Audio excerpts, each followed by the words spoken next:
Studies. Hello, and welcome to Suplex Studies, episode number 23. My name is Eric, and as always, I am here joined by Dr. Britt, Gator, DMD. I was thinking more like GMD. There you go, GMD. GMD. What would that be? Gator Medical Doctor? Doctor. Yes. I perform surgeries on gators. Yes. Oh, yes, but I'm back. Or wait, would it be... Oh, and? And better than ever. Yes, bruv. It's nice to have you back in the suplex saddle. Yes. Apologies to the listeners for last week. My absence. I got about 20 minutes in. I had some adult responsibilities that I had to take care of, and they came up on me quick, so I had to get up and shag ass on out of here. But the podcast was in good hands last week as you and Isaiah finished up for us. Yes. It was great to have Wrestling Junts back on. And, we're getting forward to watch a lot of cool wrestling upcoming here. But something just happened there. Oh, God damn it. I already forgot what just happened. It was about the Britt Baker shit. Oh, so is it dentist? Wait, would it be doctor? What the fuck is... I don't know what MD stands for is what I'm trying to say. I feel like a fucking idiot. I'm just calling myself out for it. Isn't it like dental medical doctor? It's probably that. I thought it was dental medical doctor, something to that nature, that tune. Let me look it up. Yeah, we're looking it up. We're getting on the Google machine. Oh, yeah, I'm back in the saddle too there, Gator. Yeah, running the machine. Oh, yeah. Not on the Brave browser this time. We're on the Google Joogle. A doctor of medicine in dentistry or doctor of dental medicine. Okay, doctor of dental medicine, DMD. Okay, all right. Very well. So I was a little off. Well, I'm glad, Macho, thank you for that little assist. Hey, yeah, no fucking problem there, Eric. I'm off to the kitchen again, making a little, Make some chicken soup. Chicken soup? That shit was the bomb last time. Would you like a little cream of chicken soup? If you're going to throw some cream of chicken in the chicken soup, I'm down. Throw it in the slow cooker. Let it cook for 12 hours like I did. Yeah. I ain't gonna do that. No. Not today. All right, you boys have a good episode. Laters. Thanks, Mach. Hey, bro, where can the Suplex supporters find us at? Well, Gator, I'm glad you asked. You can find Suplex Studies on Twitter and Instagram. It is at Suplex Studies. Go give us a follow there. And if you're listening on YouTube, we love having you there as well. Go ahead and like and subscribe if you haven't already. Maybe leave a little comment ski. Here at Suplex Studies, for the uninitiated out there, we center a show, our weekly show, that is, around a classic what the fuck? A classic matchup. A classic wrestling matchup that just has to be 1 year old. So go ahead and comment your suggestions if you like, and maybe we'll start giving y'all shout outs for recommending such items there. And if you're cool, maybe you can come on and talk about it with us one day. Oh my gosh, yeah. You know, you never know. That'd be fucking cool, mate. Yes, like you said, give us a like, subscribe, comment, hit the notification button so every time we put out a side suplex, you're the first to know about it. Oh, and on top of that, what the fuck is wrong with my head today? On top of that, Gator, we'd love your reviews on these podcast platforms. So 5 stars on Spotify, Apple Pods, and the like. We'd really appreciate it.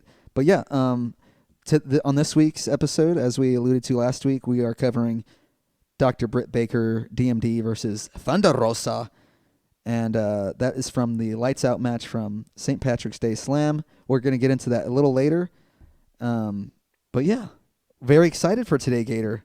That's right, we sure are. Yeah. Fuck yeah, guys. Great intro. When are you going to fucking introduce me and my old daddy-o over here? I'm sorry. I forgot to introduce you boys. Yeah. That's my mistake. Yeah. Eric, you know what? Gator. Fucking Eric. Fuck you both. That was always both with the disrespect. That was both I'm of the our bets. WWE champion. He is the champion. Eric, without further ado, would you like to give them their proper introduction? Very well, bruv. We have Cody Rhodes and his father, indeed, Dusty Rhodes here. Boys, lead us here through our first segment of the show. Well, thank you very much for that very delightful introduction, Eric. This is what we're going to call the FSN, the Father-Son News segment right here. Oh, I like it. We've done this here in the past. It never had a name. That's No. It's good to hear something there, Dusty. It did not, but I was having an American dream last night. Oh, and it came to me like a vision from heaven. Fuck yeah, Dad. And I said, Cody, we got to get on Suplex Studies, and we got to go ahead and do the news again, baby. It's time. It's time to play the game. Is it time to play the game? Time to play the game. Oh, yeah, son, you know I like to sing that game Yeah, song. Dad, sing that shit. It's all about the game, But- and now you're playing. It's all about controlling if you can take it, yeah. Yeah. Way to go, Dad. Well, I'd like to, if you don't mind, son, we had ourselves a big old fight weekend this week. Did you participate in any of that? Dad, I was just about to say that. Yes, I did. I saw 2 nights of fights. 2 nights of fights. Yeah, same here, guys. First one I saw was Friday night, as did you, right, Gator? Friday night. Yeah, that was the Tyson fight, yeah? Mm-hmm. Yeah, no, it was on Netflix. I tried to watch it. He tried. Just like everybody else. The millions. And millions of Netflix subscribers were stuck at 52% and loading, 47% and loading. I turned it on to the prelims, man, and I'll be honest with you, after about 3 minutes, I realized Netflix wasn't ready for Asuka, and they couldn't handle it, and it started crashing, and I just bowed out. Yeah. Did you end up having to watch it on your phone or something, or I like didn't on even- Twitter or something? I didn't even watch it. I just caught the clips. Oh, well, I mean, there were no good clips anyway, so. Yeah, there was, well, from what I heard, the fight was absolute trash, stage, set, bullshit, Yeah. like, bad. Fucking bad. Yeah. Yeah, I got out of the King Gizzard show in Austin, and we're all hyped, JD and I, to go back and check out the Tyson and Paul match, or boxing match, and we were all worried that everyone back at George's house had fucking seen it already. Shout out to you guys. I had a great weekend with y'all watching the King Giz and the Lizzie Wiz. But no, we went back and fucking they hadn't even seen it yet, so we were trying and same shit, dude, to no avail. Yeah. Until finally it ended up going, but it was like goddamn 2 a.m. at that point. So where Jesus. the it stopped buffering so much, but damn. I guess as It was bullshit. people would stop watching and catch up, and they would tail off of the stream. Maybe it was catching up to you guys in the latter hours. Yep, in the wee hours of the that's, night there. That's crazy, man. But yeah, Tyson ends up taking the L. Logan Paul wins by a decision. Apparently Tyson was holding back. It looked like he was holding back. You know, everybody's up in arms right now about the stagedness of it, but I mean, it was a pro wrestling show. You know? I mean, he's Logan's, or is it Jake? Jake's getting called Jake out by Paul. some real boxers now, so I hope he takes on a professional boxer, you know, kind of in his age range, in his weight class, and let's see what can actually happen when you go up in there against a true professional. I mean, I'd be down to see that. I haven't really seen any of his other boxing matches, so I'm not invested in boxing. But if there was any reason to get into it, maybe I'd check it out. I don't know. People talk about wrestling being staged. Hell, boxing is one of the easiest things you can stage, for God's sakes. Guess what, guys? The wool's been getting pulled over your eyes for decades, and you had no idea. Oh, I'm sure people did know, right? They know. They just try to be, in disbelief, or, they try not to accept the fact that their pure sport is actually just as phony as ours is. But yeah, there was a John Jones fight, too. Did you catch that one? Well, before you go into that one there, Gator, I just wanted to say there was a lot of chatter about the possible terrible streaming quality coinciding with Raw coming up on Netflix. What do you guys think? Is it bullshit, or are people just off base? Dusty, what do you think? Well, I heard something about that, son. I heard about that, Gator. And I'm going to be honest with you. This was a fight that was streaming in about 60 million homes simultaneously. Wow. Now, I do not think that Monday Night Raw is going to draw those kinds of numbers, baby. So that being said, I do believe Monday Night Raw will be fine and dandy on the Netflix. What do you think about that, Eric? I totally agree. And I'm looking here now. It says the first headline said that it drew 108 million viewers worldwide. I don't know if that's simultaneous or over like the day. Wow. So that's 108. I said 60. Streamer Holy shit. That's million. a lot. Fuck. What's the Okay, number? hold on. What's the Let number? me just read it off. Yeah, All yeah. right, so this is from Variety. Okay. And it says, right, according to Netflix, oh, you fucking piece of shit, Oh, ad the blocker. HP Chrome. Here we go. Variety popped up a. I blame it on the Chrome machine. Yeah, this fucking Chromebook is ass. But still, we want to. We All right. we got to thank Mama H for that. yeah. Hooked us up. According to Netflix, that makes it the most streamed global sporting event ever. The fight garnered an estimated average minute audience, an AMA, of 108 million live viewers globally. Oh my God. The event peaked at 65 million concurrent streams. So that's where your number is. Yeah. That was the peak There it with is. 38 million concurrent streams in the US. Oh my God. Okay, so the streaming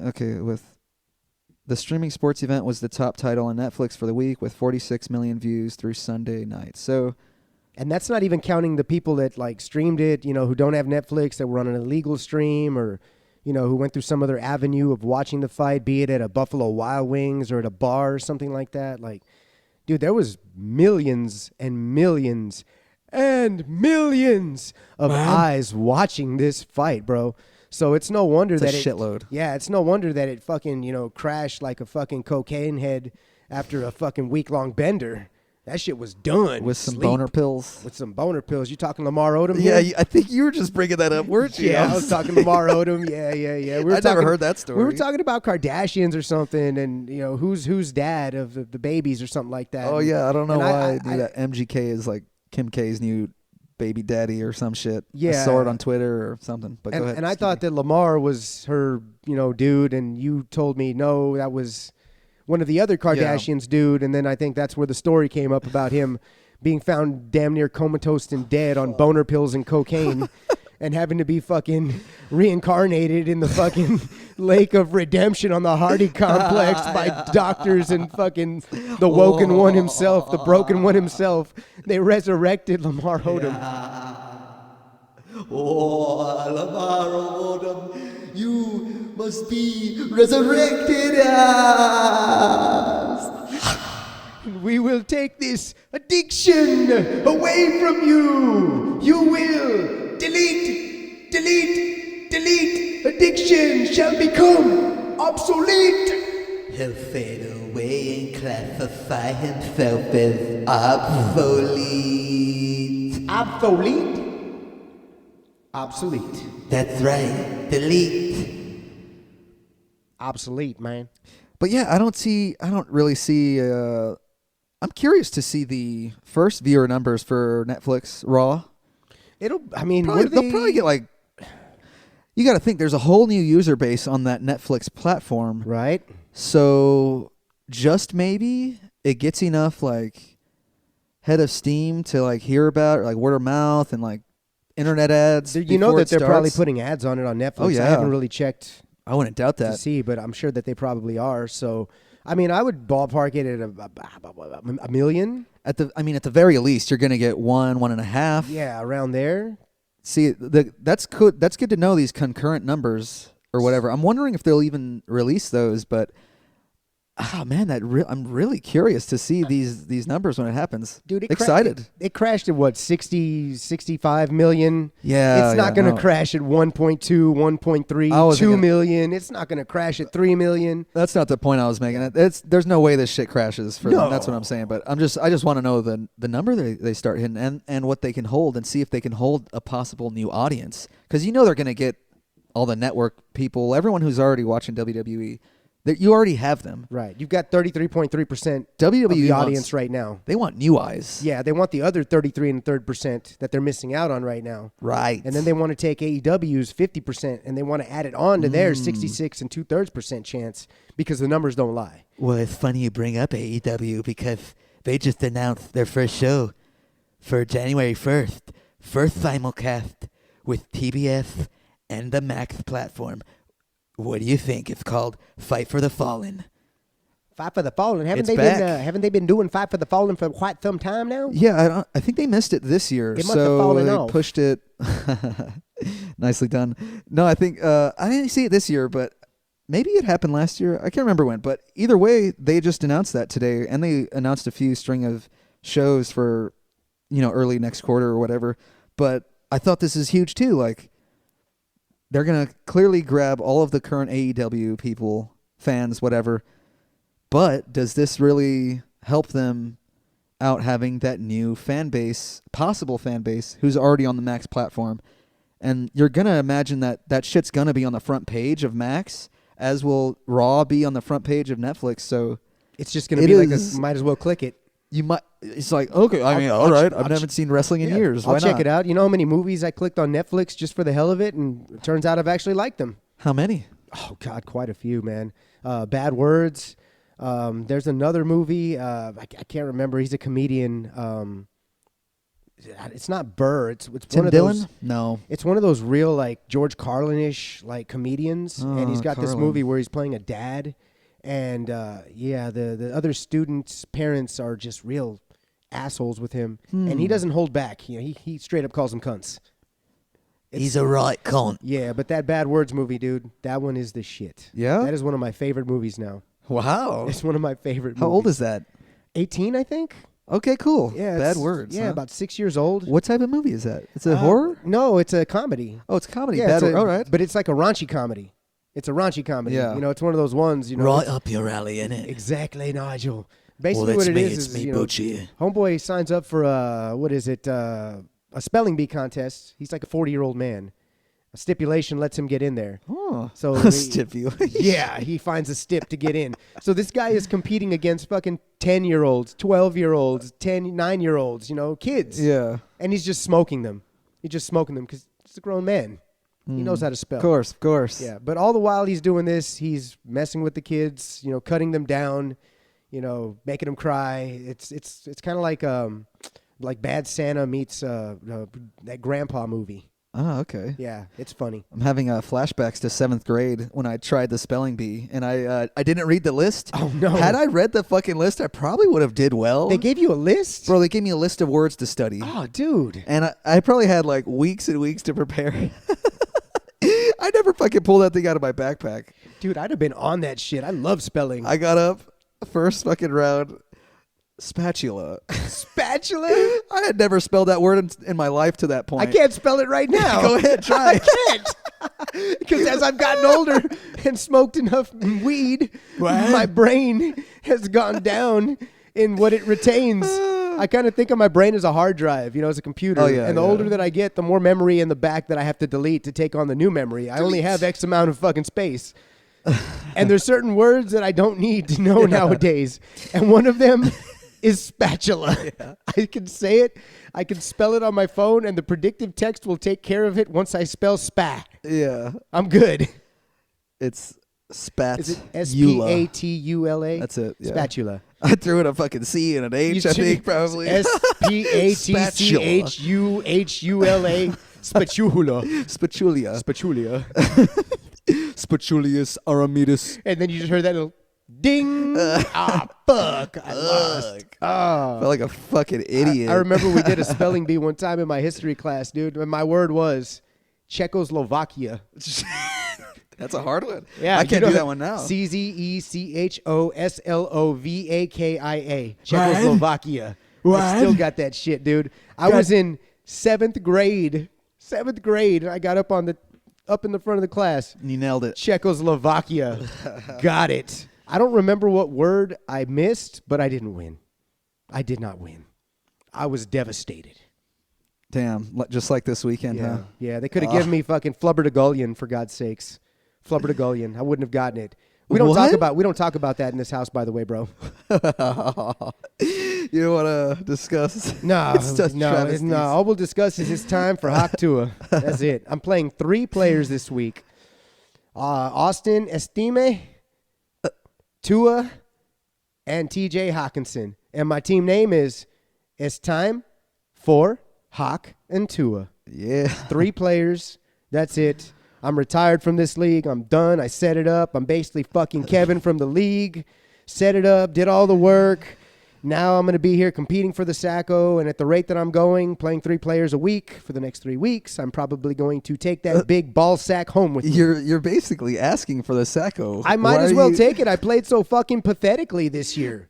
That's the thing. You didn't. You just got nasty I railroaded just on got a lot of. I got railroaded, ramrodded, fucking crazy train luck. wrecked. I got fucking T-bone suplexed on Suplex Studies in the Suplex Studio. It was awful. I had a 16-point lead going into the fucking week. CeeDee Lamb versus Joe Mixon. All I needed to do was not get outscored by 16 points, and I got outscored by 17. Oh. And you know what the worst part about it is that I made the rules in this league. I set up bonuses in this league. So I lost by the motherfucking bonus point that I set up. Oh, I didn't realize that part. He went for 100 yards. He got a 1-point bonus. Did he go for 100 exactly? 119. Oh. He got a 1-point bonus when he cracked 100, and I lost by 1. I screwed myself. I'm Britt. Gator screwed Gator in this San Antone screw job. Well, there is next year when you're going to start us on Dynasty, on AEW Dynasty. Yeah, we're going Dynasty next year, man. We're just going to go ahead and keep your team forevermore, and we're just going to basically do a rookie draft for all times. And that's going to be the way this new setup is going to go. So next year it's going to be draft youth, not age. Quote the fantasy. Nevermore. I don't know why I almost went to President Joe Biden. Hey, I do like Edgar Allan Poe. They used to call me Edgar Allan Joe. quote Joe Biden, nevermore. As in your presidency. Hey, fuck you, Gator. That's not cool, man. I was gonna win that motherfucker, and they pulled me out in the bottom of the ninth. Damn it. Eric, I just lost a bet. Joe, you just made me lose a bet. I bet Eric $10 that you couldn't put together a coherent sentence, and you just proved me wrong. Here you go, Eric. Here's your money. Damn it. Thank you. I told you. Hey, Eric has faith. You know, sometimes he comes in with the best shit ever on the ice cream machine, you know. You in the pumpernickel right now, or? Come on, la la. That was a good one, DT. I liked that one time. You know, it's not gonna matter soon, Gator. I'm gonna be neuro-leaked. I'm gonna be the first android robotic president. Shock pedals. No, don't do it. Hit him again. Up the amps. Boop, boop, boop, boop, boop. We got him back. So, Gator, were you the one that brought up Jones and Stipe? I think I was. Yeah, I brought up the John Jones versus Stipe Miocic for the heavyweight crown of the UFC. Oh, hell yeah. That was a bad motherfucking fight, Steve. You're damn right it was, Stan. They had 5 scheduled rounds, but they were only able to get 3 in because John Jones came out of nowhere, hit him with a spinning back kick, stomped a mud hole in Stipe's ass. He walked that sumbitch dry and took that title home. He defended that motherfucker real nice for the first time, I believe. Whoa. Guys, what the fuck? I think y'all did this some other time, Steve and Stan. Are you boys trying to railroad my son and I? They're trying to steal the FSN, Dad. Trying to take our spotlight, son. We got to go ahead and get that back right here, right now. Well, you know what, boys? We'll give it right back to you. That's fine. I got to go get me some cannabis anyway. All right. Come on, brother. All right, boys. We'll see you boys later. Now, Cody, they was alluding to that John Jones fight. Yeah. What did you think about that spinning roundhouse kick delivered by John Jones? That looked like it hurt. That looked like it really fucking hurt, Dad. Got him right in the liver. It might have been his kidney. I don't know. Cracked some ribs, that's for sure. He went down like a $2 hooker, son. Dad, that's inappropriate, Dad. I told you Mom's listening. Well, back in the Memphis days, they were cheaper than that, son. You have no idea. I used to pay $0.25 for 2. Jesus. Sometimes when it was mid-90s, it was 2 for 20. It was kind of like the strip clubs nowadays. You know, you could get yourself some stacked lap dances. Speaking of stacked. Oh man, this UFC fight was pretty fucking badass. I was on my way back from Houston. I went and saw King Gizzard in Houston, so twice, 2 days in a row. Twice got it in, too. That's right. What did I get in? King Gizzard. That's right. That's the point. That's the fucking point. It was 2. Oh man, great fucking shows from them. Not a single repeat song 2 nights in a row. I'm telling y'all, they're the best band in the world. They're the best at what they do. 26 albums. They're the shit. Go check them out. Anyway, I'm on my way back from Houston. I stop at Taco Bell because I'm a fat piece of shit at times. Taco Bell. God damn it! Why they are so addicting. That $7 Lux box hits a spot every time. We're supposed to make America healthy again, and I promise we're gonna unpoison Taco Bell, and it's gonna be better than ever, guys. You're gonna love it. If you unpoison Taco Bell, could I pay more for the poison in it because I like it as is? Well, we're gonna keep it the same, Gator, and we're gonna take the poison out of your cereal too. Just don't start veganizing everything. I don't want to have to start. We're not gonna do that. I love meat. Okay, I don't want to have to start taking shits in bushes and All stuff right. because there's no bathrooms in here. I'm out of here, guys. Thanks, appreciate you. Are you aware of who that was, Gator? Was that a doc? That's RFK Jr. Oh, I see. Not a really good one. I was hearing Tim Dillon do a really fucking good RFK Jr. Y'all should check it out. It was a great episode from him. It was like I think right after the election ended, so highly recommended for you podcast listeners out there. But no, dude, I was on my way back from Houston, as I already said, for the 8th time, like a fucking idiot. No, I was in the parking lot of Taco Bell, fucking eating my burritos, and goddamn, I think, yeah, bro, what the fuck? That's Eric eating right there. Right, yeah, just a vortex. The 3rd round begins as I start eating, and it was over before I knew it, because, dude, that spinning wheel kick, whew, my goodness, I would collapse, too.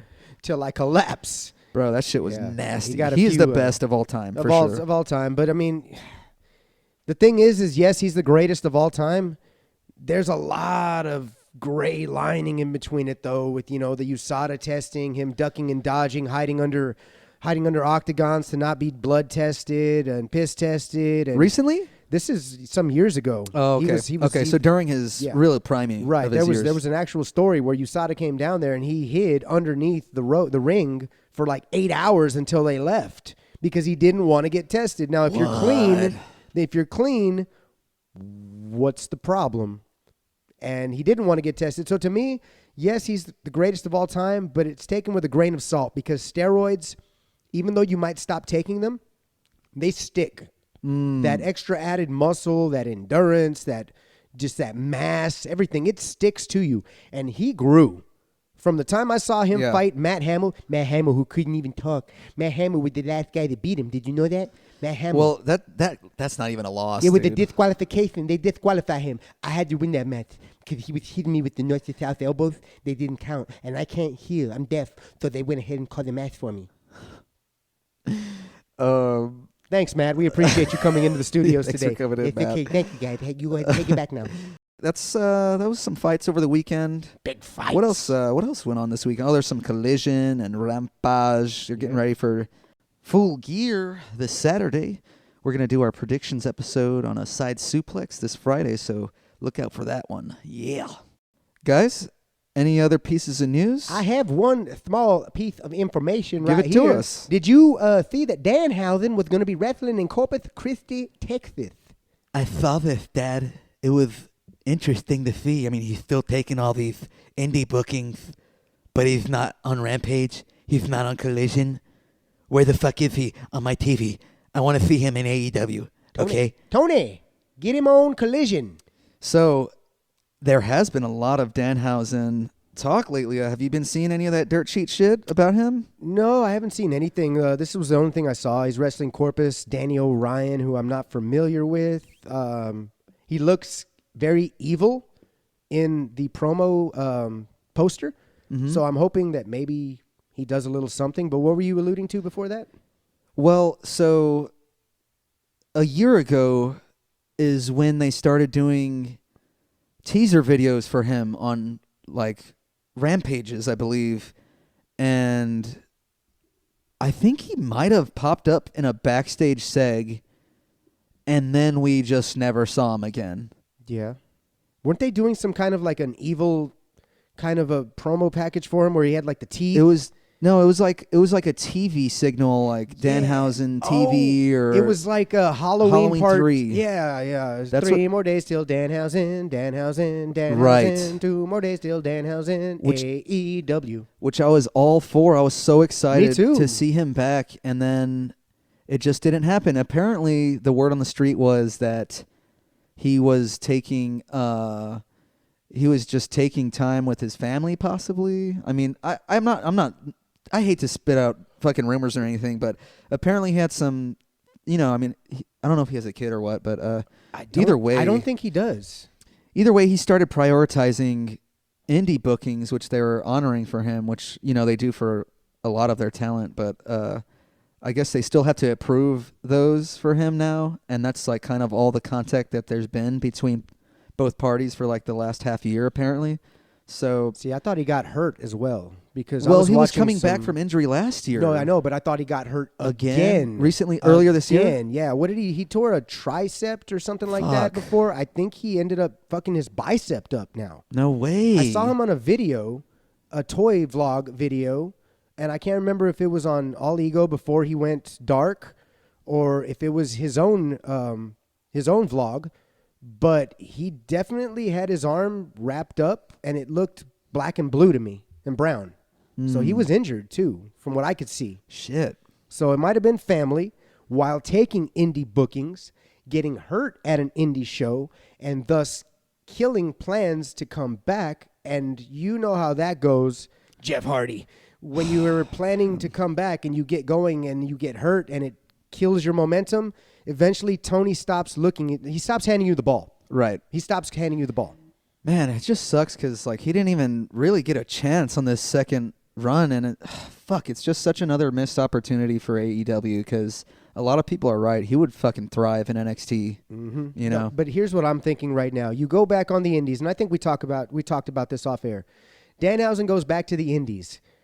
He reestablishes himself as not comical funny Danhausen, but as more of an evil Doink the Clown Matt Bourne version of Danhausen. Become evil. Take evil presence in there. Play mind games with your opponent. Hit them from behind. Be evil dirty. Get that persona and that character rolling in the indies. And then go ahead and just carry it over into AEW established and be able to work it to perfection. Who would you throw him in with right away? If they had to hotshot Danhausen into a feud and coming back and fucking someone over, who would that person be? Darby Allin.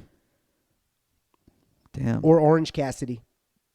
I like that even more because he has affiliation with Cassidy. I would go so Cassidy. It's coming back and like fucking up his former best friend. You build a good hot angle out of that, I'd say. Yep, you could do something like that. Wow, yeah. You could do him in a tag match where Danhausen wins by shenanigans. Cassidy doesn't agree. You build the tension for a couple of weeks, and eventually Danhausen says, "I've had enough of this. I'm not a face. I'm a heel." And he goes AWOL. He goes fucking ape shit crazy on Orange Cassidy, and he puts him into the diamond-plated steel steps. I just imagined maybe, I don't know if he's done this before, but taking the jar of teeth and just fucking cracking it over Cassidy's head. That'd be dope. You know what another cool thing would be? And I don't know if it's possible, but I would try. What's that? If there's some way to get a black tooth cover and put it over someone's tooth, you could have Danhausen go in there with some vices and rip someone's tooth out, cover it over with the black thing, and make it look like he's literally taking teeth from people. That's how evil he is. I like that. It's going to be hard to pull off that illusion. All you do is, you do this and you pull it, and the camera goes to the vices with the tooth while the wrestler blades covers his tooth up with the little black thing, and then the camera goes back to the wrestler's mouth and shows, oh my God, he doesn't have a tooth. It's missing. Oh my God. It's the HD era. It's going to look so funky. You know what, dude? They can make it work. It I is the think so. HD. They can make it They work. have the DMD on their roster. Exactly. They have the DMD. She can recommend a good implant for that. You know? But there's ways. I mean, that's what I would do if I was Danhausen and I wanted to slingshot myself back into the upper stratospheres of AEW. I would reestablish myself, rebuild my character, and let's fucking go. I really hope so, but man, I think he's just going to be another case of like the Lucha Bros here where they're just writing out his contract saying, see you later, you're obviously going to go to WWE. Why invest any more time and stock into you? And it fucking hurts because Danhausen's the shit. And you know what the WWE would do with him? What? Doink the clown him. Of course. I mean, immediately. Doink the clown him. Yeah. No, I don't know. We'll see. I mean, more power to him. Go and do it. Fuck it. Yeah. Speaking of heel turns, you see old Ciampa? I did see Ciampa. Ciampa turned heel. Sure did. went- Again. Again. How many times is he going to turn heel, turn face, turn heel, turn face, turn heel, turn face? What is he, Hulk Hogan? Snip, snap, snip, snap, snip, snap. Snip, snap, snip, snap, snip, snap. That's right. That's That's right, from The son. Office, Dad. I don't know if you knew that one. I don't watch The Office, son. I I think know it's that a little after your time. It's still weird. I actually don't subscribe to very many TV shows. No, is that right? Are you a cable user anymore these days? I've unsubscribed. I'm strictly with fame. Pluto, Netflix, Amazon Prime. We do love our Netflix. Oh, we love our Netflix around here. 47% of the time. I like Max as well.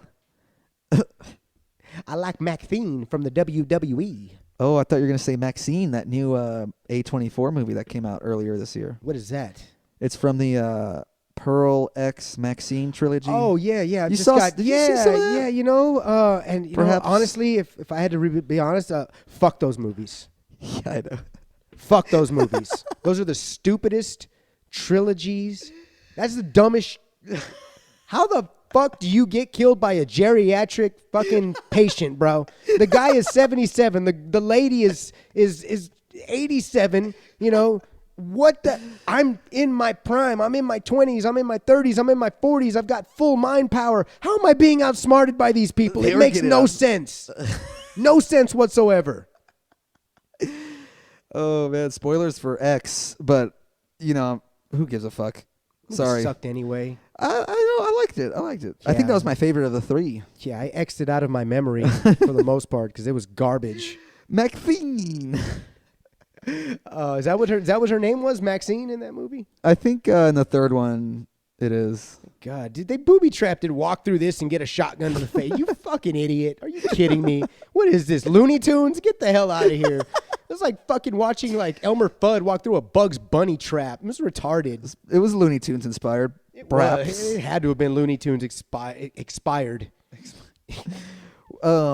Wait, what was the news you just brought up? We were talking about Ciampa going heel right, right Ciampa, now, and my Ciampa. question to you was going to be: do you think Johnny will follow, or do you think we'll have a Ciampa versus Johnny feud again? God damn it. Because we've already done this like 3 times.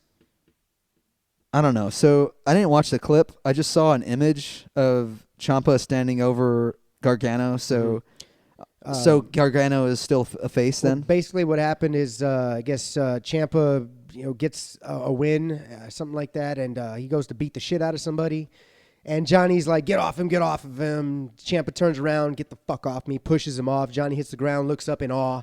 "What are you doing? What are you doing?" And Ciampa's just kind of like standing over him, like freaking God of War, like Kratos is back. And he's coming back for Goldie. Mini It's a Kratos. little mini Kratos, mini Hunter, mini Triple H. He's a Triple H guy.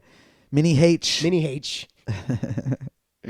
So yeah, I hope that Johnny goes heel because the tag team champions right now, the Motor City or the Mini City Machine Guns, the Mini City Machine Guns are just ultra faces right now, and they could use a good heel team to go up against. They do need a good heel team to go. That's perfect then. Yes. He better turn on him. Or turn on them. I'm tired of seeing face Johnny. Let's go heel Yeah. Johnny. I liked heel Johnny better anyway. Tommaso Ciampa is such a better heel. Just like I'm a better heel than I am a face right now. Is that what you think, son? Yeah, Dad, it's not what I think. I know it. Well, then I in know that it, case, Dad. when the AEW crowd was asking you to turn heel before you tucked tail and ran away, why didn't you just turn heel then, boy? Dad, Boy, why didn't you just turn heel? I was a heel. You just had to be like clued into it. You were not a heel. You were on the heel of my boot because you were so Wow. damn annoying that I just Wow. wanted to scrape you off in the yard like a turd. That's fucked up, Dad. I can't even believe you're gonna bury me again on Suplex Studies like that. Well, I gotta be tough with you, son. Hard times breed better men. And right now, I'm giving you one hard time. Last piece of news, Dad.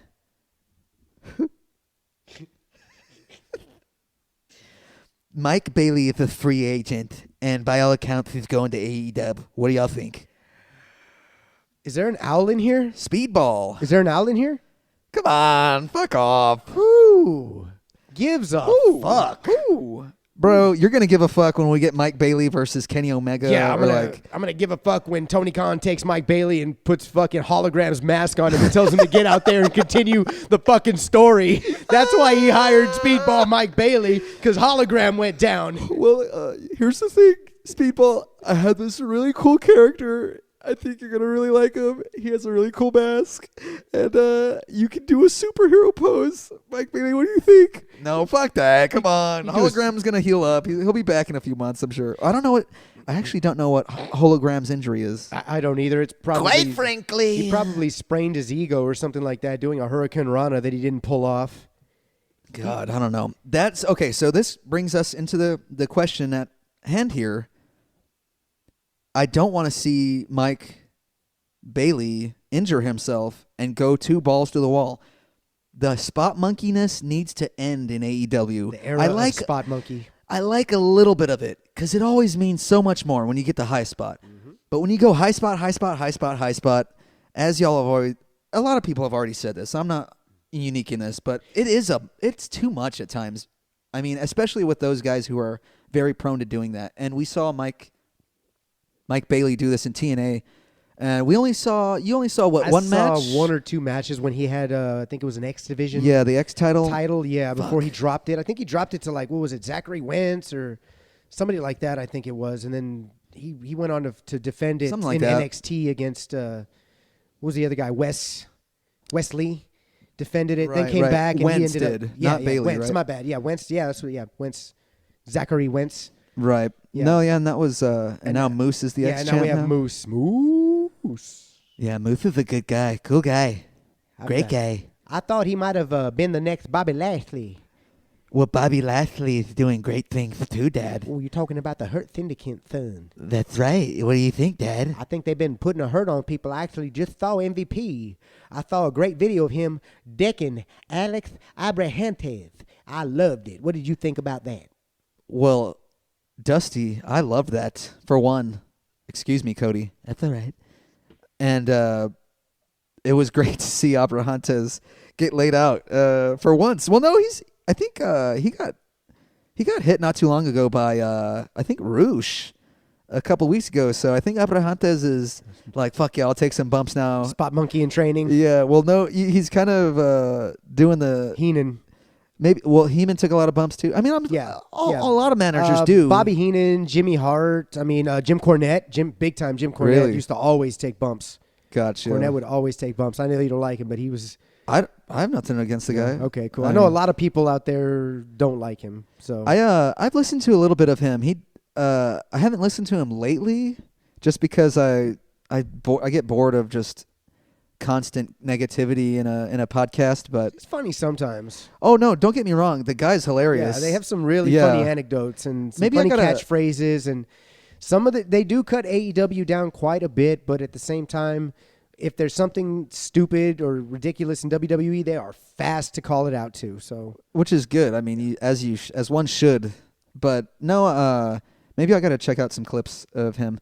But no, I was gonna say Mark Sterling has been taking a lot of those manager bumps, which Isaiah and I were talking last week. So, but no, yeah, Abrahantes is getting in the mix now. But yeah, Hurt Syndicate is running rampant, dude. A lot's been going on with them, dude. Leo Rush is seriously considering going with them, and MVP is still watching Ricochet. I wonder how many people are going to be in this Hurt Syndicate by the time it's said and done. Are we going to have like a 5-man crew here? I think they're building to 5. I think they're building to 5 right now, aren't they? I think they also said that they're scouting Aminata. I think they had an exchange on Twitter or something. Which is strange because I would have thought the CEO was going to end up going with the Syndicate, but remember they did cross paths. We were talking about that, and then they never talked again. They never built on it. He handed her a card, and nothing ever came. But also, Aminata and Monet faced each other.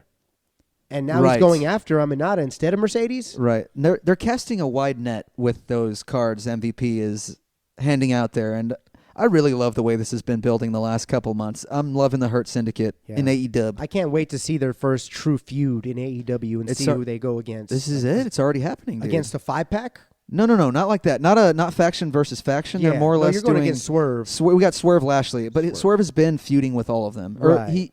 He wrestled. I mean, granted, he's not an official member yet, but he beat Leo Rush a couple of weeks ago. He beat Shelton, and now I assume. Oh fuck! I think Lashley might get this dub. Ooh, spoiler alert to my prediction later. Lashley might get the dub over Swerve this weekend just to establish him. I would say yes. I think that's a big that's Swerve. That's 100% Swerve right there. Yeah. I think you're right. Yeah, he's got to get the win, dude. He's just coming in.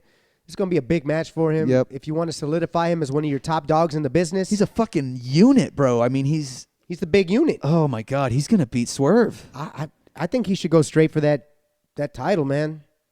He needs to go right after Mox. And you know what? That might be why they are building a 5-pack in the Hurt Syndicate. Because Death Riders is what, a 4-pack right now? Pack. It's Pack. Who has Uter? Uter? Us? Cesar Bononi. Claudio. Cesar Claudio Bononi. Claudio Castagnoli and Marina Sheer And Mox. I almost said Marina Shirakawa. Shirakawa and Mox. So they already have a 5-pack. So you have a 5-pack, right? I don't think that they're going to add to their dynamic right now. So that would mean you need at least one more person in the Hurt Syndicate plus a female. Aminata and either Rush or Rico makes sense. Or another thing I was gonna bring up later. Max Caster is like on outs. He's like doesn't like Anthony Bowens right now. They're having a dissension right now, big time in the story with them, like in the last few weeks. Ever since MVP gave Max the card, which he's held on to, and now they've like Bowens and Max have been interrupting each other in backstage interviews. And the other night on Collision, when they went for the scissor, like Max gave like half-ass scissored, like both times.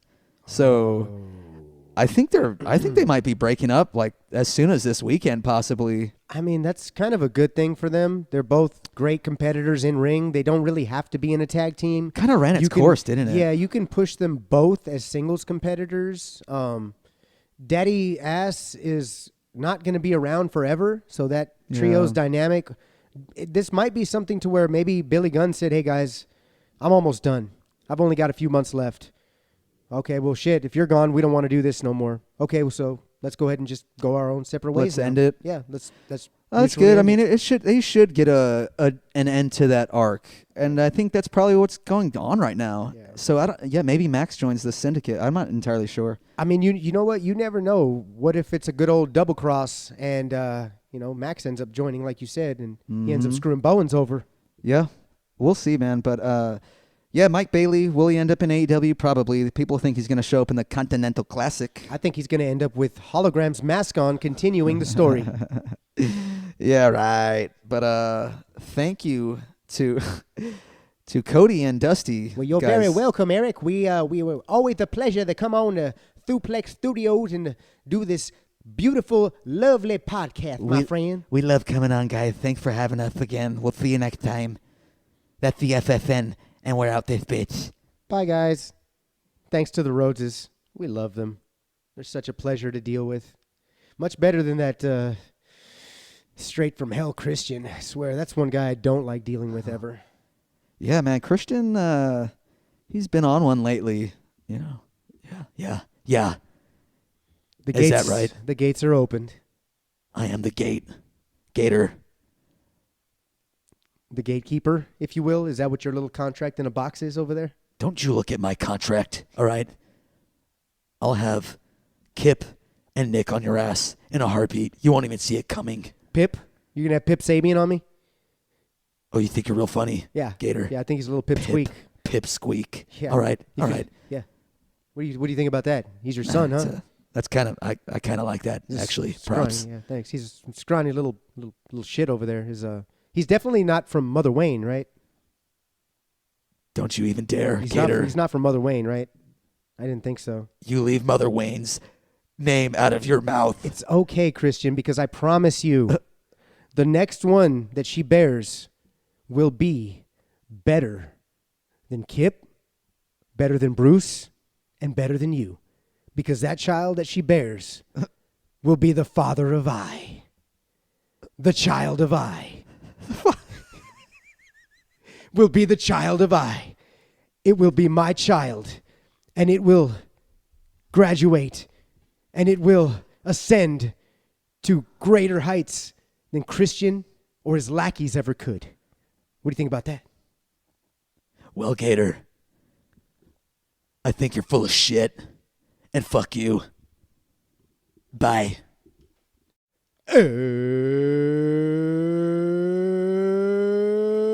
Welcome to Suplex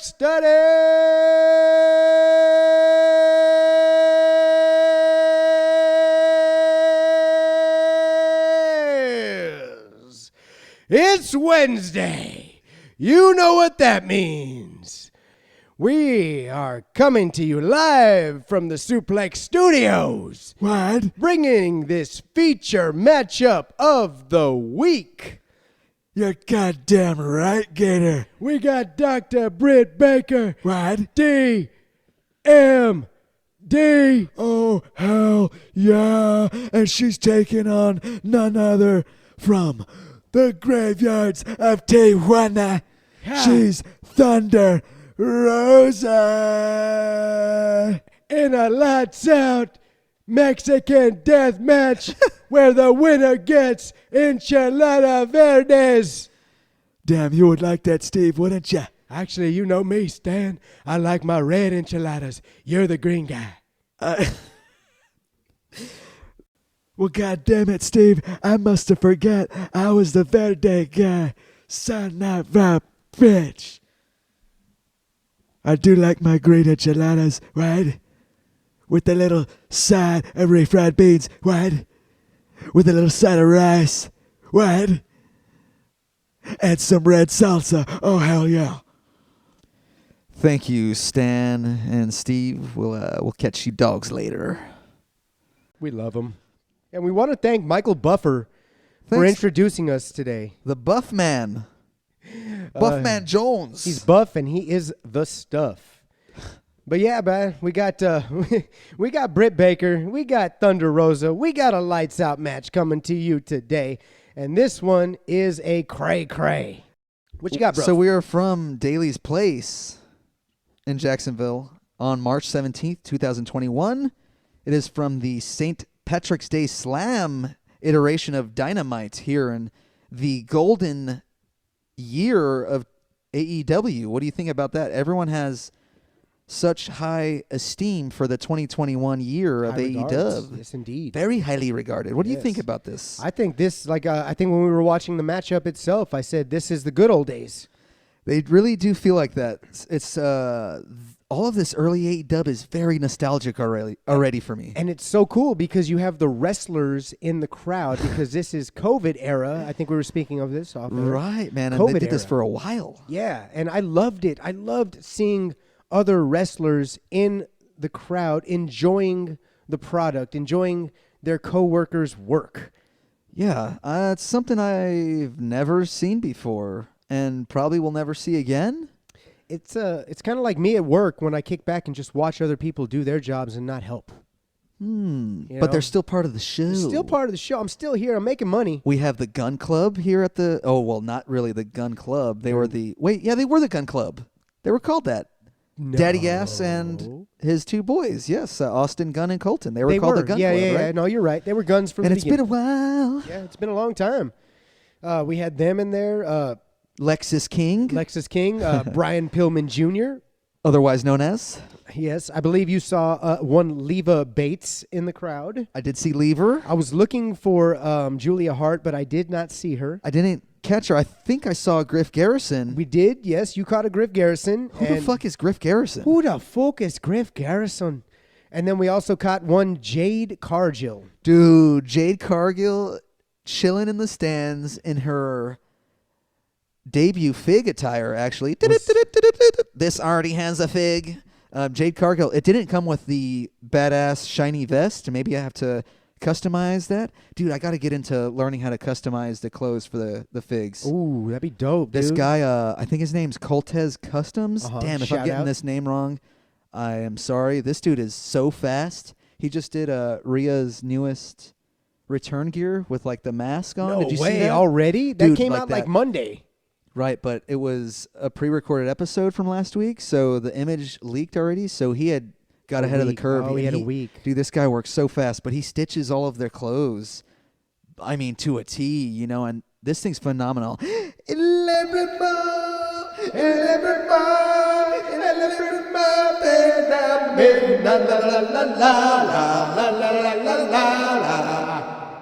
Yeah, he's fucking awesome. I didn't get that song in last week. I forgot when we had another AJ Styles match. We have done it twice now, not once but my twice, where we forget to God. sing that on an AJ. That's like missing a Danhausen cue.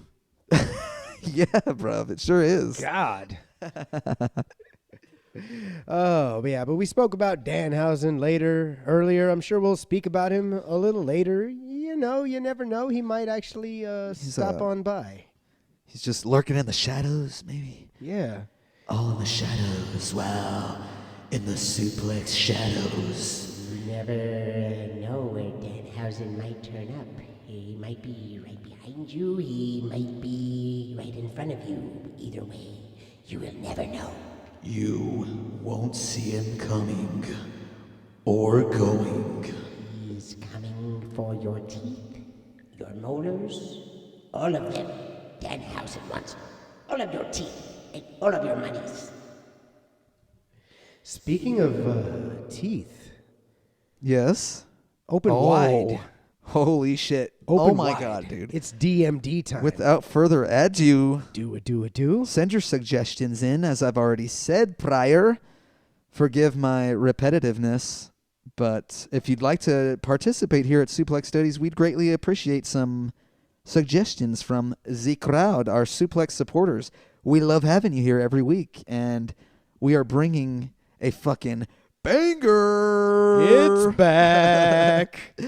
Man, I love this fucking match, Gator. Did you see this live during the time? Yeah, I did. This was at COVID era time. This is when I was really, really enjoying the AEW product. It was brand new still. This was in its infancies. And it's what, third year? Yeah, we'll say. yeah. Well, I'd say more like the second year because it Second was year. October of No. Wait. Yeah. October of 19, Dynamite began. So Less than 2? you could even argue this is within. This a is- year and a half. Yeah, this is when the It's the infant infancy stage. Yeah. of AEW. They were And- figuring things out, weren't they? And they had Gator? solidified Dr. Britt Baker, DMD, as one of the ultra faces of the company.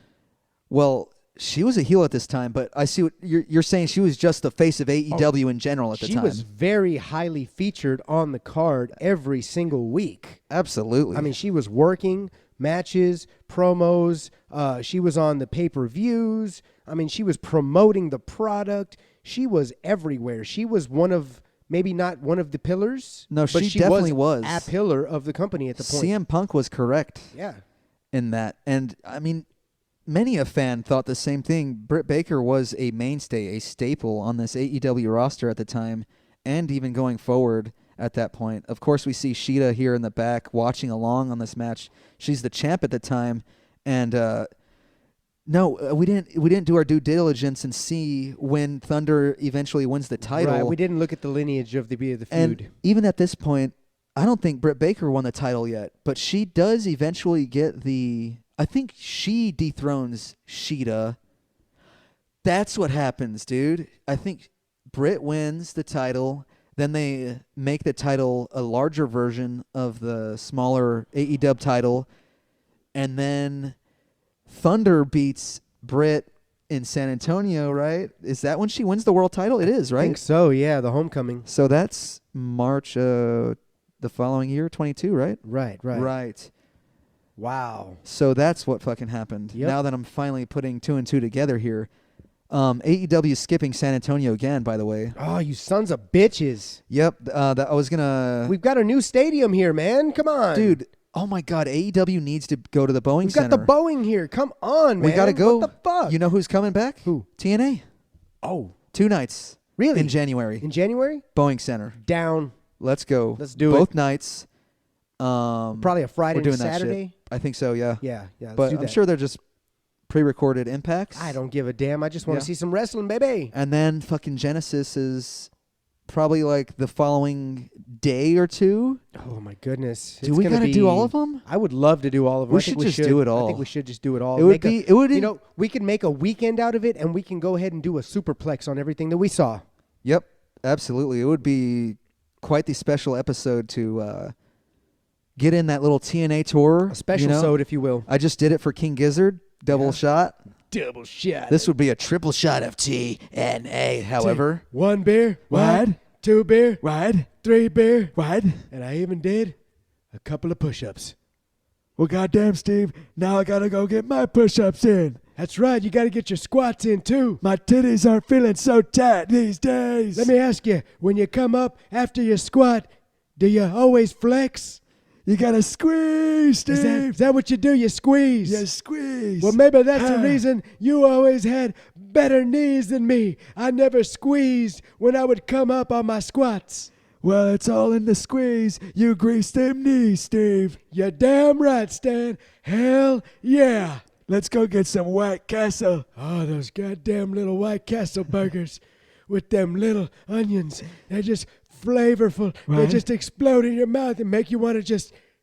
What? Let's get the hell out of here right now and go get some. I want some onion chips. Yeah.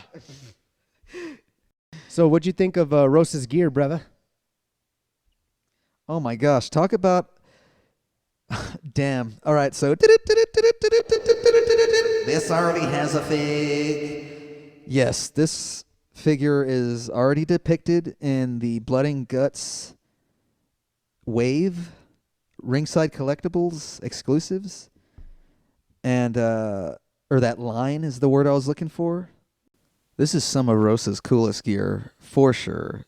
The green pops and the gold accent, the snake scales. I wonder who does Rosa's gear. She has so many different ones.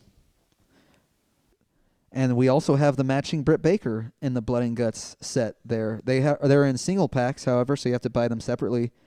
But both of these attires are represented, and I was just going to ask you, now that you bring this to my attention, I forgot to notate how awesome the gear was, but I'd like to ask you, is Thunder Rosa like probably one of the most toyetic wrestlers of all time? I mean, she always comes out with new gear. Mm-hmm. She's like Rey Mysterio levels of new Yeah. gear. Like Yeah. every time we see her, she's in something fucking new. Yep. What do you think of that? Man, I think you're onto something right there. 100% right. It's why she has so many figs already in Yeah. her little span with Jazzwares and AEW. Jaguares. Is Jazzwares. Dude, and her I love canceled the- Supreme. Yeah, Fucking goddamn it. I love the Rey Mysterio comparison. That's 100% spot on. Different masks for Rey throughout the years. Rosa's always changing her face paint. Like you said, she Always can go. new paint. She can go with the shorts. She can go with the long boys. I mean, she can do anything. She's got so many different styles, so many different variations of her ring gear right now, and throughout the entirety of her career. Sting is another one that comes to mind. Woo! Yeah, Steve Borden. As far as like toyetic goes, I would say Sting, Darby. How many toys does Darby have? now? Darby has so many already at this point. At least 6 or 7, I'd imagine. Yep, he's got about as many toys as Brock Lesnar has Ultimates at this point. Yeah, something like it. Yeah. Speaking of Ultimates, Yes, December 13th. You know what I'm talking about. Oh, that's the release date, huh? The Papa Shango Ultimate Warrior. Amazon, Warrior? The Volta. Voltamit. Voltamit for ya. It's a Voltamit for ya. But yes, we have this one coming out as well. I can't wait for that figure right there. Speaking of figures, did you say that both of these outfits are represented in figure form already? Yes, they're both in the Blood and Guts line. Yeah. That makes me kind of think. What's that, brother? Might have to do a little video, maybe a little clip or something like that. Yeah, y'all might have already seen it by now. Yeah, you might have seen it by now. You Go never give it a know. little look, Skip, if you haven't. It's on our Instagram. Oh, get in on the Instagram. At Suplex Studies. Like, subscribe, comment, and follow. Don't forget to do all of that. It helps us out over here on the show. Oh, man. But yeah, dude, like you were saying, this is a banger. This is a wild match. This is Wild Man Mark Marrow right here. This is a crazy match. And it starts off with Rebel, of all people. Rebel. Do you miss Rebel? I miss Rebel. Was it I miss Rebel or Reba? Rebel McIntyre, we'll go with. It was Reba changed to Rebel, but we're going to call her Reba Rebel Tire. All right. Reba Rebel Tire goes ahead and hits Thunder Rosa with her crutch because I think at this point she's injured. So she starts the match out for Britt, hits her with the crutch. And they go ahead and get going from here. I think they go to the outside. Britt takes a chair. Immediately starts God dang it. Immediately starts smashing Rosa with the chair. Thunder Smash. You know, I can already tell. DMD Smash, rapper. I've got a bit of a lisp for those who haven't noticed already. Did you inherit it from Dusty earlier? Did No. he just possess you that hard? I've always had a lisp. No, you don't. You know, when I was, it's only on my S's and my L's.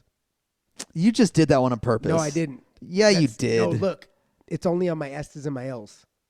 See, you corrected it. I heard it. I'm right here. I have to correct it right here. Okay, I don't think anyone noticed. You're making light of it, Mike. Okay, I'm making a lot of it. You didn't Either need to way. shine any light on this matter. I didn't Either even way. here for fucker. I When I thought you was were a doing kid- your Dusty or your Cody. I had a bit of a lisp when I was a kid, and I'm starting to feel it right now. in this It's podcast. okay. 'Cause It's every okay. time- It's okay, Gator. Every time I say it, It's all right. We all have. Sometimes we have a lisp in life, and then sometimes you become the WWE World Champion, and I did it. I mean, I guess when you put it like that, Cody, Yeah. Keep your lisp up. keep my lisp up. Keep that lisp up, Sabu. Oh, my God. I love AEW. I'll just say right here, right now. And oh, dude, I'm so excited. So as you know out there, Max, you're gonna have access to the AEW library this coming January on AEW Max. I'm so excited for you all out there who haven't seen a lot of this shit and you're curious to go back and watch a lot of it.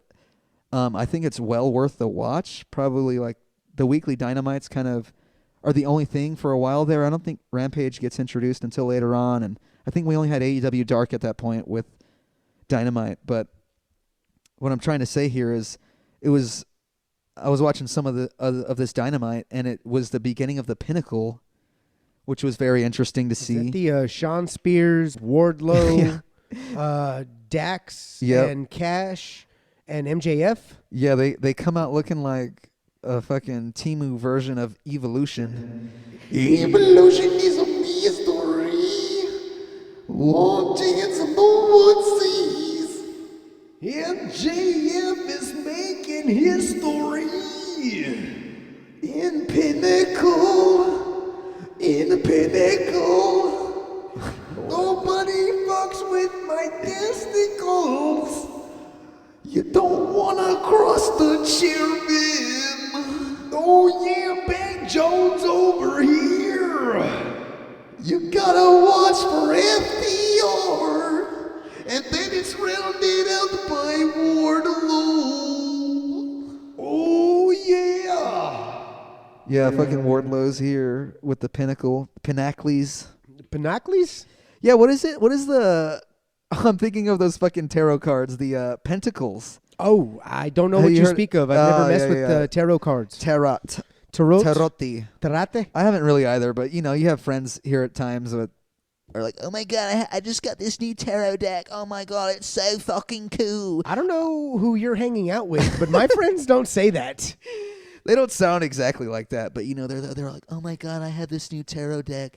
Do y'all want to try it? and then someone in the friend group's like, Oh my god, like I would love to do it. Give me a reading. I don't know who you're hanging out with, but my friends don't do that. it's very common against these fucking millennials, Oh, dog. these millennials, huh? You're- See, I you're- come from an age where You're we the don't... grand we don't- millennial. Yeah, I don't fuck around with that paranormal stuff, bro. Get that Ouija board away. Get the tarot cards. I don't need to know my future, my past, people that are dead. I don't need to communicate. I'm good. I'm good. What I was trying to say is there's a card called the Pentacles or something. So we have the Pentacle here, not the Pinnacle. Anyway, Kenny Omega is also champion during this time, and this is during his long, magnificent reign as AEW champ. I saw a brief clip of him fucking up Eddie Kingston and John Moxley with the, what are they called? The Good Brothers and Don Callis with hair. He didn't shave it yet. I thought he was bald the whole time in AEW.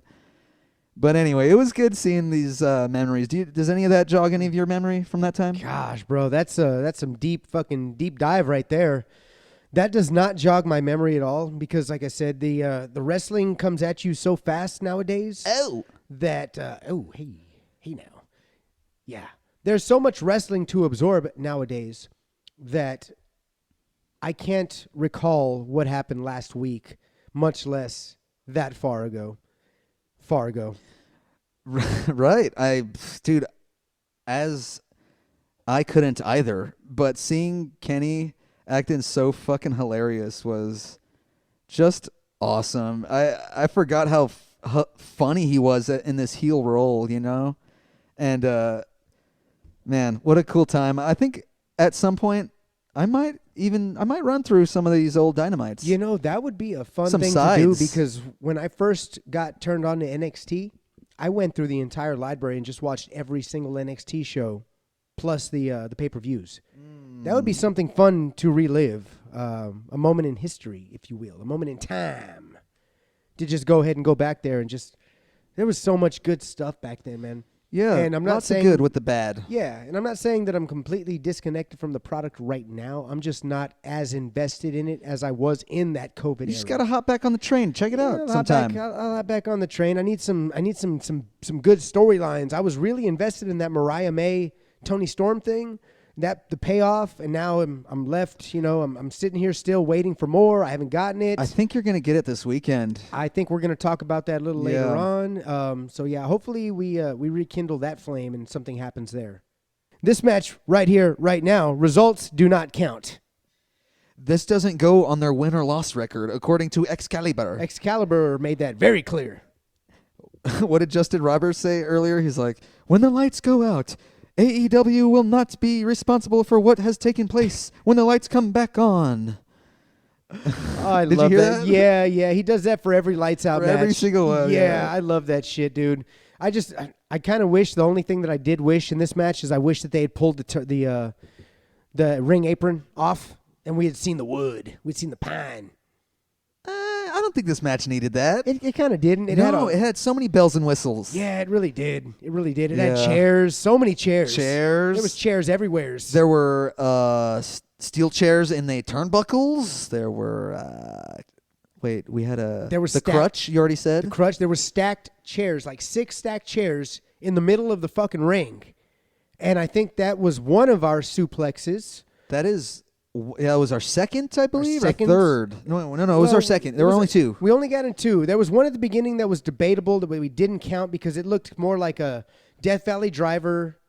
Oh yeah, the Death Valley thing. And she turned it into underneath arm It's like an and neck. underhook neck breaker thingy. But we almost considered it as a suplex. That was actually the first match, or the first move of the match.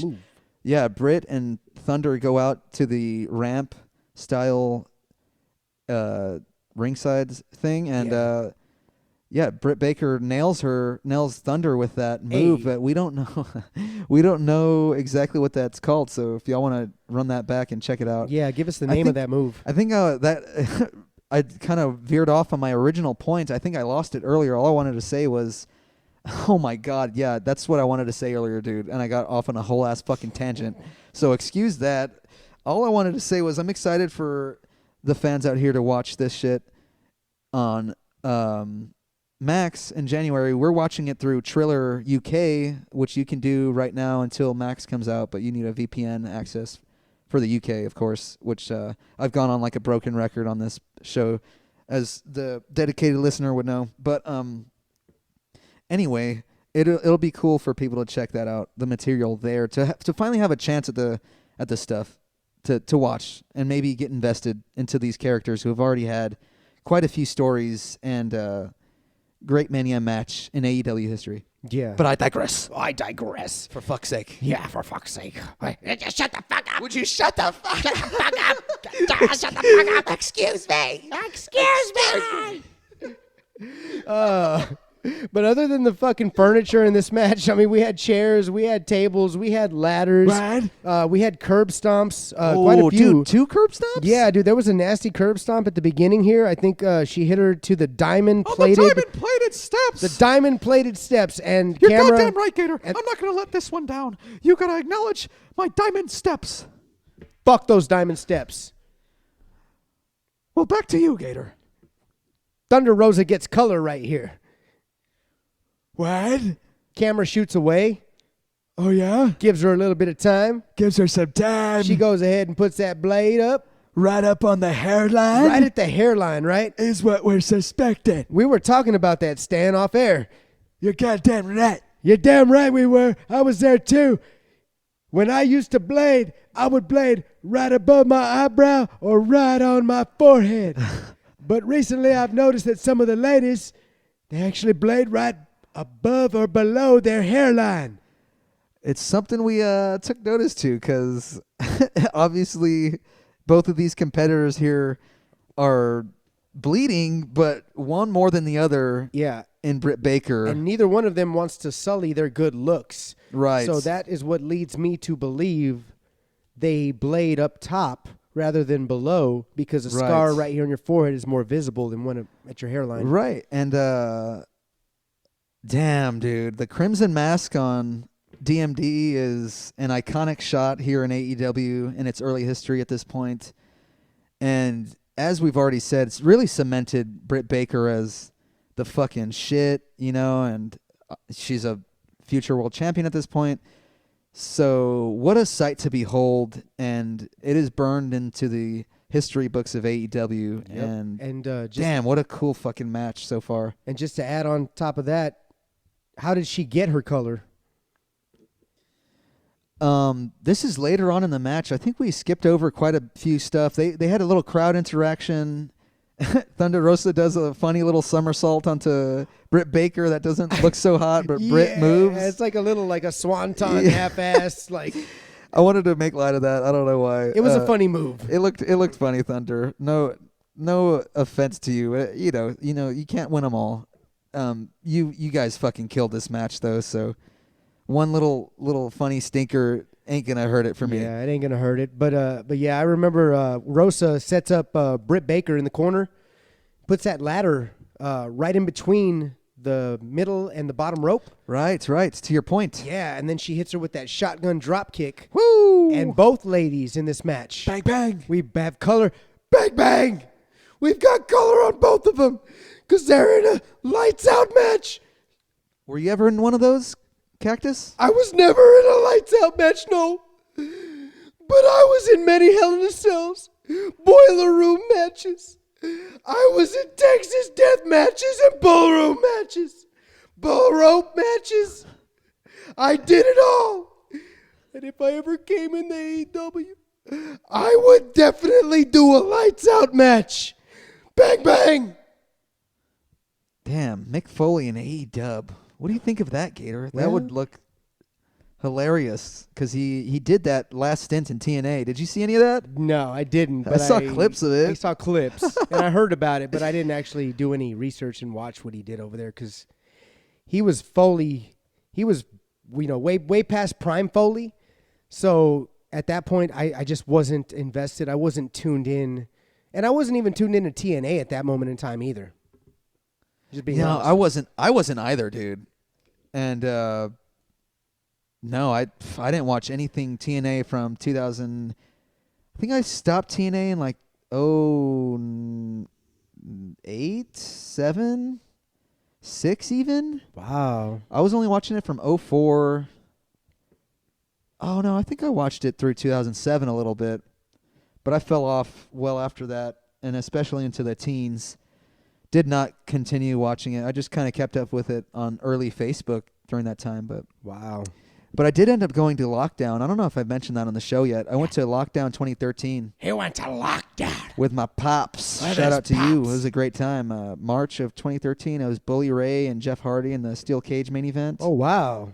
I believe Jeff is champion. He's defending champion at that point. Wow. You ever seen that one? No, I've never seen that one. Maybe we won that. Maybe we won it. Maybe we won that one back. We can run that on the SS here, perhaps. I don't know. Yeah. You know what they weren't running back? What's that? Instant replays. Oh, they sure weren't here at this time in AEW. When did the replays occur, though, Gator? You know, I couldn't tell you, but in this particular match, I don't know in the span of We know. AEW history when No, they, no, but we- I know they took place at the end of this match. That's what I'm trying. Yeah, exactly. No, they took place at the end of this match, and I was sitting here like, Where were they during the match? where were they during the match? Because there were so many cool spots. Which they replay at the end. At the end, but I wanted to see them again right there in Yeah. that moment in time to be able to go, oh, you know, do my Joe Rogan shit. But I wasn't able to because I only saw it one time and I was out. Right. What's that, Butcher? That's right. You know, they used to call me Joe Butcher. I'm good friends with Rogan, in fact. We've gone quite a few hunts. And we saw some cunts. Perhaps. So you guys went on some cunt hunts? I didn't say that, mate. Did you guys ever get anything? We found a Super 2, yeah? How'd that turn out? That's none of your business. You know, you like interrupting business here on Suplex Studies, don't you? What are you fucking hanging out with Christian now? Well, fuck yeah. Yeah, hey, me and Butch go way back, Gator. It's been established on the show. You just might not have been listening at that point, perhaps. Oh boy, we're double donging it here on Suplex Studies now. What is he? Perhaps Jones over here. You said it first, Butch. But anyway, Hey Butch. Gator, hey, I'm talking here. We're conducting business. This is Butch and Cage business. Oh, guys, y'all are so silly, you two. Yeah, it's funny. It's just so funny. Hey, Butch, You know, I did. What's that? Where- What do you got to say for him, Gator? where's your wife at? Well, that's pretty fucked up now, isn't it, Gator? Ah, is she hanging out with Homelander? Bloody fuck you talking about, mate. Wasn't she? She was hanging out with Homelander, wasn't she? That's Homelander to you. Oh, Homelander. Yeah. You know, the funny thing is that she didn't actually leave you for Homelander. What? Yeah. She left you for D's. These nuts. Oh, you think you're cute, mate? You're damn right. You're Butcher. being a little cunt there, aren't ya? I put her in the lake of reincarnation. She's alive and well. Did you see what Huey and I did the translucent? That was all Huey. I planted the bomb. Actually, that was Frenchie. Yeah, it was Frenchie. I'm trying to take credit here. Yeah, you did nothing. Gator. Actually. You didn't come up with the idea. That was Frenchie also. All right. Fuck you. Bye. See you, Butcher. Cupid, thunderstruck. Yeah. What were they saying on this match, bro? Did you hear the chant? It was Thunderstruck, right? They were singing Thunderstruck. Oh, You- whoa, thunder. Whoa. Dude, That's what it was.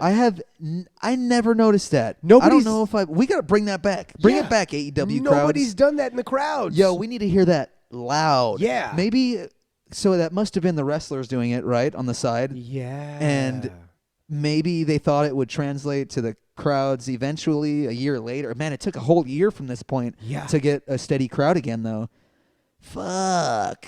That's Okay, hey, that's on the AEW audience. Let's get this going for Thunder. That's a cool ass chant. What do you think? And to the talent that came up with it, if they did indeed come up with it, brilliant. I'm sure Brilliant. either they did or Thunder Rosa Told them to maybe do it, knew. Maybe it's happened on the indies for I her don't or know. something. Maybe in Mission Pro? Maybe Lexus was listening to Thunderstruck before, and he just decided to start saying it out there, and everybody picked up on it. I don't know. He didn't have the goofy facial hair at that point. Yeah, but he you still know. had the stupid fucking mullet. He was mulleted up. He's been mulleted since. I like mullet. Brian Pillman Jr. in AEW. They didn't do enough with the guy. He needed more reps. He was rough. Well, with the limited time he got, yeah, it was a little rough at times, but you're not automatically fucking amazing. You I need guess fucking time to your point. develop. To your point, he needed more reps. He needed more reps. He needed more dark matches. He needed everything, and and all in due time, and it happened. He's doing great in NXT by all accounts, right? Yeah, definitely. think? He's up there. He's climbing the ranks. The powers that be believe in him. They're building his character right now. I'm not a huge fan of his name, but it has, like we talked about, it's got some kind of sentimental value to him. So I think the guy's doing great work over there now, man. He's prospering in NXT. Right. What'd you think about the second rope DVD onto the ladder? Oh my God! Another wild moment of this match, dude. There are so many here in this match. There are a lot. This is fucking crazy. A lot of crazy I love wild. this DVD to the ladder from Rosa to Britt Baker. It was almost a clunky one, but right at the snap of the whip from Rosa, A whip snap. she landed Baker. She landed Baker there very nicely, and a good noise from the ladder and everything. It was a great moment. What did you think of that one? I thought Braun Baker did a good job right there selling that one. You son of a bitch. I forgot to bring up Bronson. Wait. I'm thinking of Bronson Reed, not Braun Breaker. I'm getting my bronze mixed up, brother. Bronson Reed, Bronson Breaker. You got Braun. What's the other one? Strowman. You got too many goddamn Browns in the wrestling business. I forgot. Oh, that was the other piece of news I had for news was Bronson as the fifth member of the War Games. Yeah. I texted that to you earlier this We didn't get week. to talk about it, but Yeah. maybe just in brief real quick, apparently there was a backstage seg and Seth Rollins was asked to join, I think. Maybe. I didn't even get to fucking watch the clip. Oh, Jesus. I didn't see that one. I'm on another broken record here. Damn it, I didn't see that one. Yeah, so apparently Seth said he'll never work with that guy again to some Roman? degree. Yeah. And so I don't know. I don't know if that's. I mean, I need to watch it to get more context, If memory serves me correctly, didn't Roman turn on Seth last? or vice versa. I thought it was Roman that went heel. I couldn't tell you, bruv. Well, Roman was an ulti heel for how long he had that belt? He wasn't friendly with anybody. Belts. I do not acknowledge this longest WWE title reign because it's not. He had the Universal title longer. Acknowledge him. Nope. Acknowledge him. It's a fake ass number, just like the WrestleMania 3 fake ass attendance number. Fucking reign is It's lit. The reign is lit, bruh. It's just another little bit of gaslighting from the WWE machine. Eric doesn't like it. The record books say otherwise. Well, it was the Universal title reign. It's not the WWE Championship reign. That's what it is. It's the belt. He had the belt. Look, they were for two that different long. titles. No. He had the Universal title that long. He didn't have the WWE Championship that long. Because he wins it from, I think, Lesnar or somebody later on. Can't remember exactly who. Tomatoes. Nope, it counts because the Universal title had its own lineage, and now it's absorbed into the WWE Championship. Well, I don't think it is. I think it's still acknowledged as its own timeline because Finn Balor is still not classified as a WWE champion, and he was the first Universal title champion holder. I see. Well, But I digress. everyone has their own opinion about it, and that's yours. Now, I think earlier you were talking about that Britt Baker, that iconic blood pose. I was going to ask you, do you kind of compare that to that Austin Bloodstone pose? You're goddamn right I do. You're damn right we do. Yes, sir. Give it to him, Steve. If memory serves me correctly, after I had that Bloodstone pose, I had my face plastered on T-shirts, hats, sweatpants. It's blood from a stone. Bloodstone. I called it. I'm Bloodstone. Bloodstones, get it in. Steve Austin. Do you know that one? Do you know that one, Steve? I don't know that one, Steve. That's an old Judas Priest tune called Bloodstone. Well, from Screaming for Vengeance. Well, I was screaming for more T-shirt sales. That's why I let them put my big-ass head on that T-shirt with blood dripping from my face. Did you have that tee? I sure as hell did. Whoa. Do you still have it? I don't. Fuck. Gone. I had that. I had SCU University. I had Nice. Austin 316. Right. I had that orange and black and yellow one. Yellow. I had damn near every Stone Cold Steve Austin shirt that there was. Jalapeno. Jalapeno yellow. And as you can see here, as soon as Britt Baker's iconic pose was plastered all over everyone's television sets, And T-shirts. she had T-shirts also. That's right. She made those sales. She got that merchandise sales up. We know all about the merch, don't we, Steve? You're damn right. I lived off the merch sales for at least 5 years, deposited the checks that Vince gave me in the bank, and that's why I have my Broken Skull Ranch and my Stone Cold IPAs. Don't be so humble, Steve. You know that merch check is always rolling through. It's still the number one T. And that's the bottom line. Well, Oh, you know, hell it's in yeah. the top or some shit. Well, you know, that damn motherfucker CM Punk kind of takes away some of my steam sometimes, but that's okay. You got a bone to pick with the guy. I'll stun that son of a bitch at WrestleMania if he wants a piece of me. Dude, can that please happen? I'm going to keep asking for it here in the Suplex Studies. Yeah, you've been asking, clamoring. Dude, it's a dream match, and if Steve has one more in him, this is the guy to lay down in the lights one more time officially. For the last time. Because it was kind of robbed from him. Yeah. He walked away from WWE, remember? And then it was just Well, he lost to Rock. loses to Rock in And then 19, he but then he beats Owens. he did beat Owens. That's why I'm saying now he should go on his back. Right, because he's back on the Punker. win. He's back on the win. You go out on your back.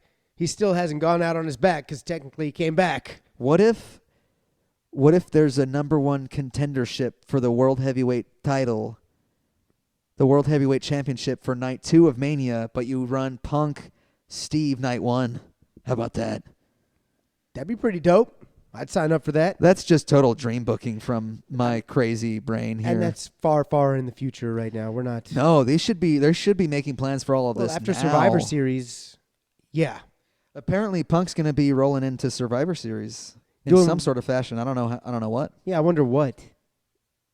Maybe actually have a role in this War Games match. Probably not compete in it, but stifle it somehow. I That don't or know. Does Why he would go he? after Cody?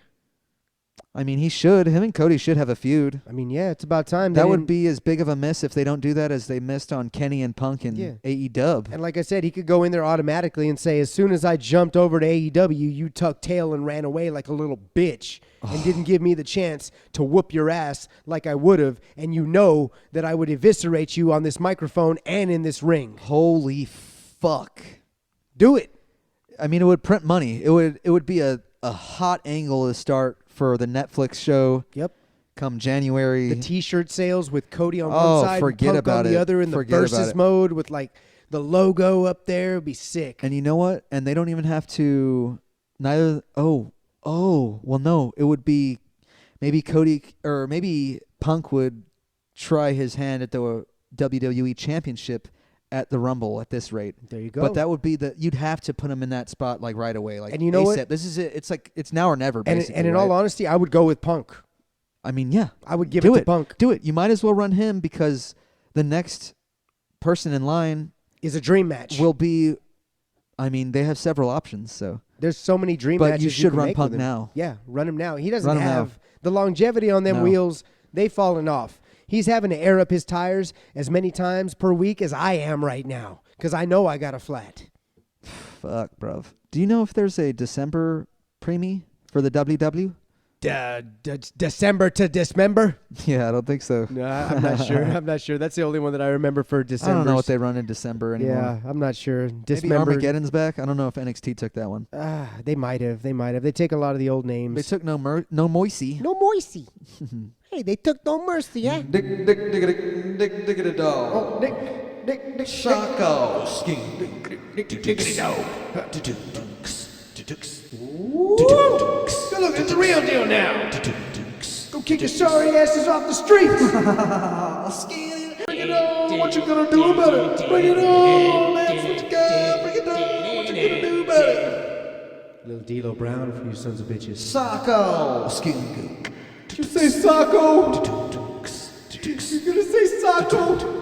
You gotta bring out the rock and sock connection. Diggity dog.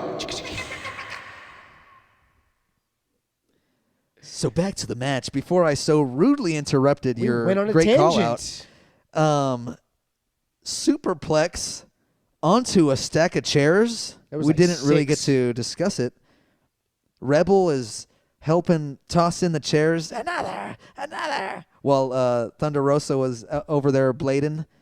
And I made note to you during the match that Thunder Rosa was flipping the chairs over to their softer, less destructive sides. You basically want it on the Right. sit down spot, not turned around on that under spot because you get the lip. You do not want to land on the lip on a suplex with your lower back. You're going to fuck some shit up. So, yeah, you're right. I didn't notice it. You did. She was flipping the chairs over, getting them stacked, getting them ready for this next spot. Both Baker and Rosa land in these chairs off the superplex, which was our second and final suplex. 2. And damn, it looked great. Which, yeah, of course, leads into a bunch of other cool stuff. These two end up bringing in the ladder, as we already said.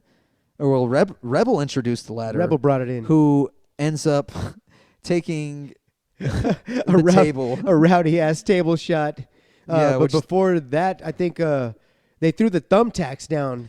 They threw Right, the thumbtacks down. They had the right. double stack tacks where you had a pile in one spot with a little space and then another pile of tacks because after Britt emptied them out, there was more in the sack. Right. And when she moved over, it finished, the sack emptied. And then once Gator said that, I look at Paul Turner, the official here of this match, and he deliberately places his right foot over the smaller pile to Slide 'em over. absorb the turned over ones, right? Oh, and he maybe was- push in the others, So that's how I took that. So as. he was trying to put his foot on and take the ones that were tacked up Right. into his shoe so that the ones that were tacked down wouldn't be as hurtful. right, and I would assume get pushed into the canvas. Yeah, exactly. So that was pretty cool to notice there. I had never seen something like that. And then, before they eventually use this tack pile,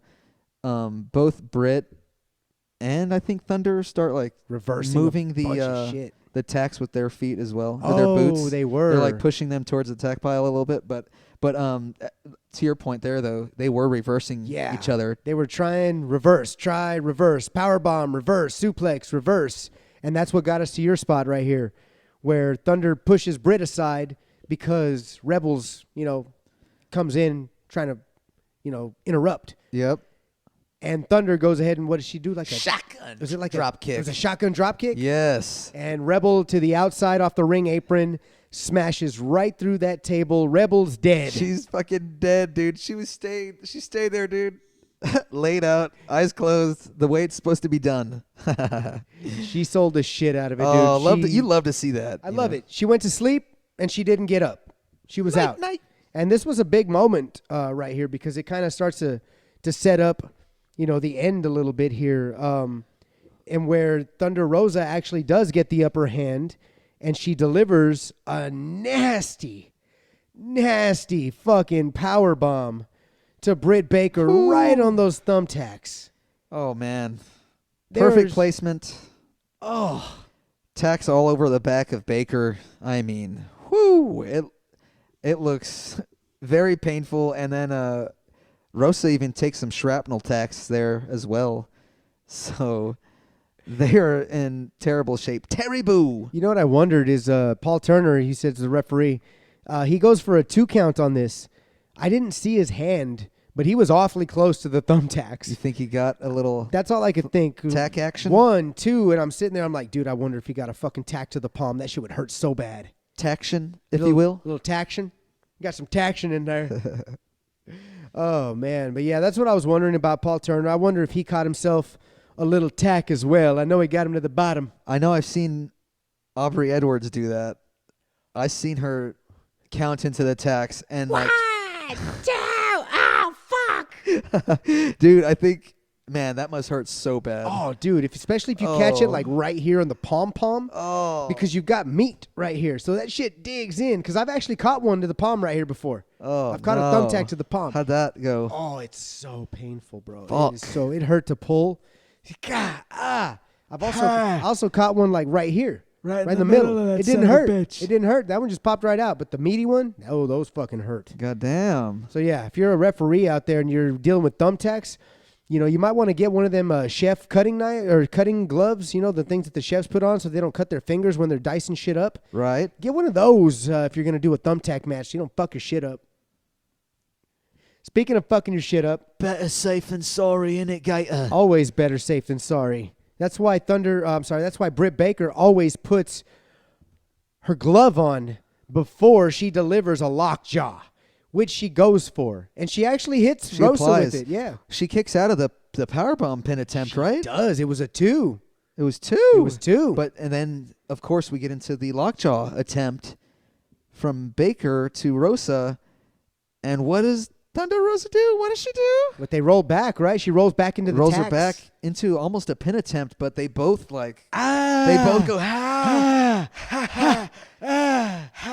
Motherfucker! Those motherfucking tacks hurt Steve Austin's motherfucking backs. Have you even ever taken any tacks, Steve? You know, I might have in my ECW days. ECW? But I'd have to do a little recollection and walk down memory lane.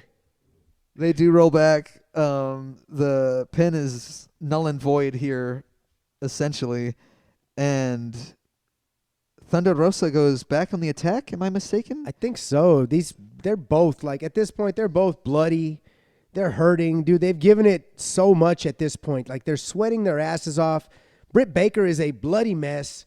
Rosa is still a bloody mess. And, yeah, I think at this point, Britt takes control again. And they go up. Britt goes up to the top rope off of the ring apron with Rosa out there. And she's getting ready to do something. And I believe Rosa applies the Thunder Driver through a table on the outside. Oh, man. And we got a good old uns, dudes, tres. Good night, DMD. See you later. She takes the pin here, and she's out cold, selling this so well, eyes closed. But before she does that, what were you saying? I wish she would stop talking. She tells Rosa to take some sort of, I think it might have been a piece of the table off her face. She's like, Get that shit off. She's like, her eyes are closed. Get that shit off my face. Get that shit off my face. And then Rosa kind of gets it off. But it was still, besides that, great finish. Oh. No, I loved this ending here to this match. This match was fucking kaboom, man. This match was just... They brought the boom. They brought the boom. It was fucking explosions. That's a little allusion to A little later on, the pre-show card that we have coming up for the next pay-per-view. But yeah, man, this was an amazing match. Prime AEW right here, COVID era. Wrestlers in the stands, pure nostalgia right here. Results vary. were amazing. They may vary. Yeah. Any final thoughts, Gator, on our feature match of the week? Well, just adding on to what they were saying, I'd want to know where to invest because I would absolutely get drunk on ice cream. But no, just to wrap it up and put a bow on it. Put a little bow on it, bruv. I loved it. I want to go back and relive and rewatch more of these COVID era matches with the wrestlers in the crowd. It added an extra dynamic and an extra element to the matchup for me, and it was awesome. This is awesome. I hate that chant too. You love it. Don't lie.